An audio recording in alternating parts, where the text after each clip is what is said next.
Okay, so here we are, and we're going to talk a little bit about the DiTanna side of the family and what I know about them immigrating to the United States from Italy.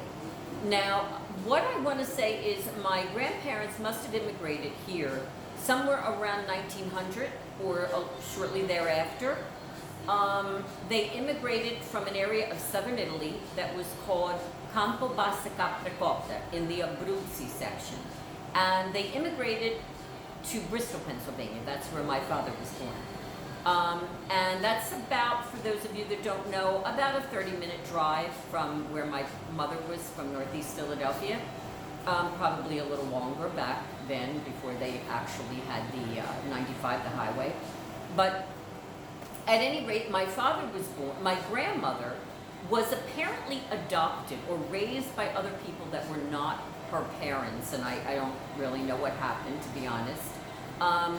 What I do know is that my mother said that these people were apparently well educated and maybe had a little bit of money, because my grandmother spoke proper Italian, where my mother's parents spoke dialect, which is very different. My mother said when she first met my grandmother, many times she didn't know what she was saying. She was like, what is she saying? What kind of Italian is that? Because she was speaking proper Italian. Okay, now my father was born in 1928. He was the youngest of 9. And when he was born, he was considered a change of life baby because my grandmother was 47 when she had him. Now, I do want to say in Bristol, they had a farm. So that when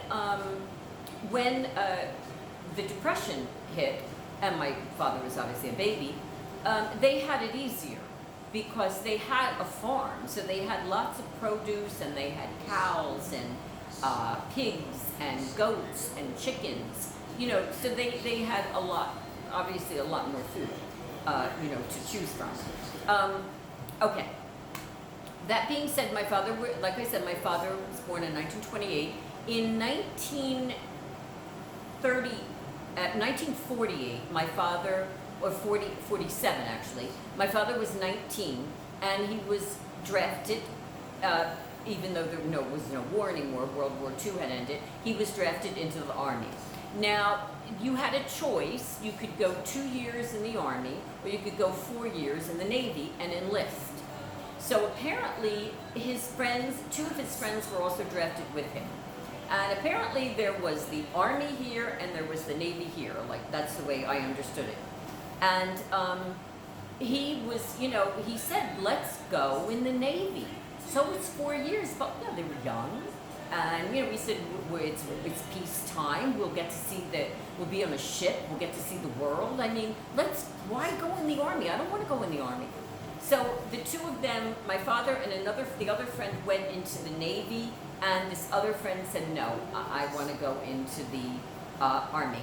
And I remember my father said that the thing is when they went in and they said, okay, we're going to join up, we're going to be in the Navy, for whatever reason, again, you have to remember the year, they were not allowed to even go home. They said, well, that's it, let's go, we're going to ship you off to wherever it was, to boot camp training.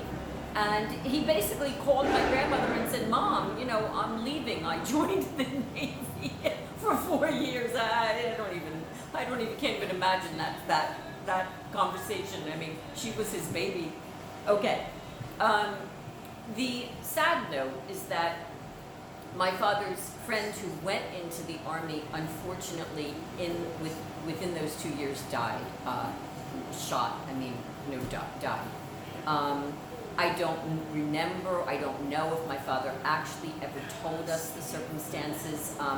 I know he was notified and he did come home for the funeral, and it was always very sad how he told the story that when he went to say he was sorry to his friend's mother, she was like, oh my God, the Jens, if only he had gone to the Navy with you, he would still be alive.